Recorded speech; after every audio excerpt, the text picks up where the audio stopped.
E aí, já pararam para pensar se as histórias que a gente ouve sobre os orixás são, sabe, mais do que simples lendas?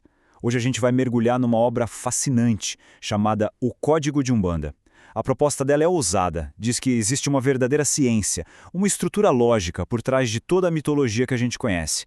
Bora decodificar isso juntos? E essa é a grande pergunta que vai guiar a nossa conversa. Será que essas histórias dos orixás são só isso, mitos? A fonte que a gente está analisando hoje diz que não. Ela aponta para algo muito mais profundo e organizado, quase como uma ciência escondida por trás daquelas narrativas que passaram de geração em geração. Ok. Então, como a gente vai fazer isso? Nosso roteiro tem 5 passos. Primeiro, a gente vai além dos mitos. Depois, vamos entender o que são as linhas de força. Daí, a gente explora o princípio do dualismo, para então revelar a tal da ciência do X. E no final, tudo isso vai levar a gente para um novo entendimento.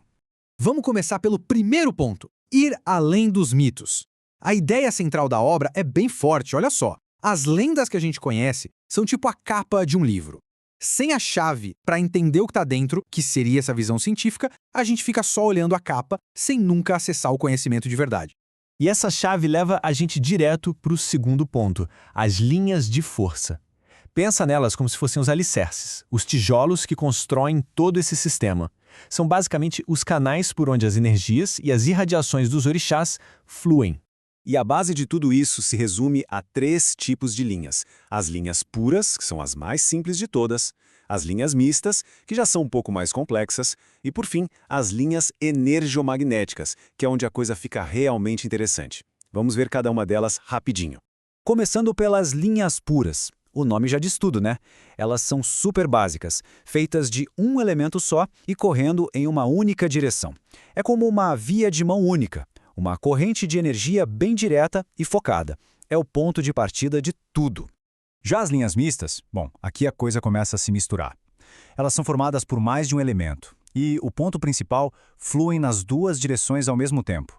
Aqui a gente já começa a ver uma interação de energias bem mais dinâmica, uma via de mão dupla. E agora a gente chega no coração do sistema, as linhas energomagnéticas. É aqui que os orixás estão assentados, como diz a obra. E o conceito mais importante aqui é o de equilíbrio de opostos. Tudo se completa. Natureza, gênero, elementos, magnetismo, um precisa do outro. E essa ideia é fundamental para o que vem a seguir. E essa ideia de opostos leva a gente para a regra de ouro de todo o sistema. O princípio do dualismo. A noção de que os opostos não estão em guerra, de jeito nenhum. Na verdade, eles se completam para criar um todo, um equilíbrio perfeito. Essa citação da fonte resume a ideia de uma forma genial. O que há em cima é oposto em tudo ao que há embaixo, e vice-versa. Não se trata de conflito, sabe? É como um espelho perfeito. Uma complementariedade que, segundo a obra, organiza o universo inteiro. E para isso não ficar só na teoria, olha só esses exemplos práticos. Iemanjá, que é a água, tem seu oposto complementar em Omolu, a terra. Xangô, o fogo, se completa com Iansã, o ar. São pares que, apesar de parecerem opostos, formam uma unidade, um equilíbrio de forças. E essa lógica não para nos orixás mais conhecidos, não. A fonte mostra que isso se espalha por todo o plano espiritual. Para cada caboclo sol, tem que existir uma cabocla lua. Para cada Exu Pedra Branca, existe o seu oposto complementar, o Exu Pedra Negra. É um padrão que se repete sempre. E agora, chegamos na grande revelação da obra. A teoria que amarra todos esses conceitos que a gente viu até agora. É a chamada ciência do X. É aqui que as peças do quebra-cabeça finalmente se encaixam. Então esse é o nome da estrutura, a ciência do X, ou como também é chamada, a ciência dos entrecruzamentos. A ideia é que tudo, absolutamente tudo, no universo espiritual e no material, está interligado por esses cruzamentos de forças que são opostas e, ao mesmo tempo, complementares. E para tentar deixar essa ideia mais concreta, o texto usa uma analogia muito boa. A ciência do X poderia ser vista em telas planas, formando tabelas que lembram a nossa tabela periódica da química, sabe? Onde cada elemento tem o seu lugar exato. Isso pega um conceito espiritual que parece abstrato e dá uma estrutura quase matemática para ele.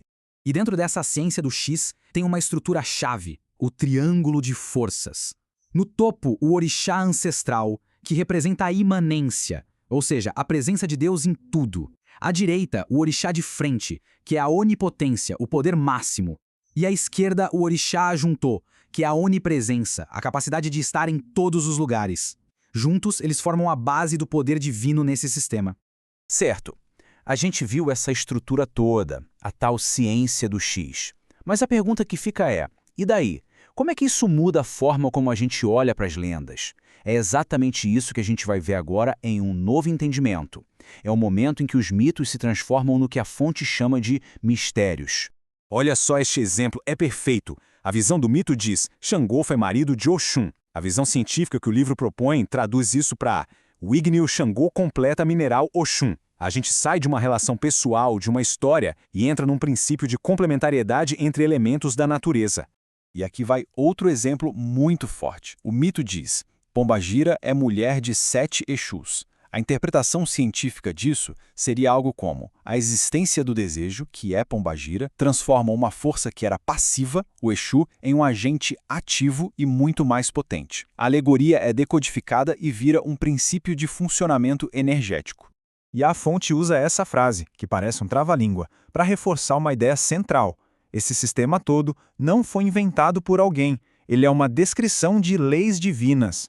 As coisas são assim porque assim são as coisas. Ou seja, é uma tentativa de descrever a realidade divina do jeito que ela é.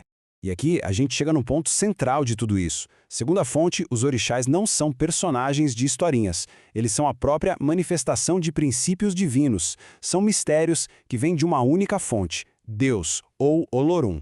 Toda essa estrutura científica serve, no fundo, para revelar essa verdade. E a obra vai ainda mais longe.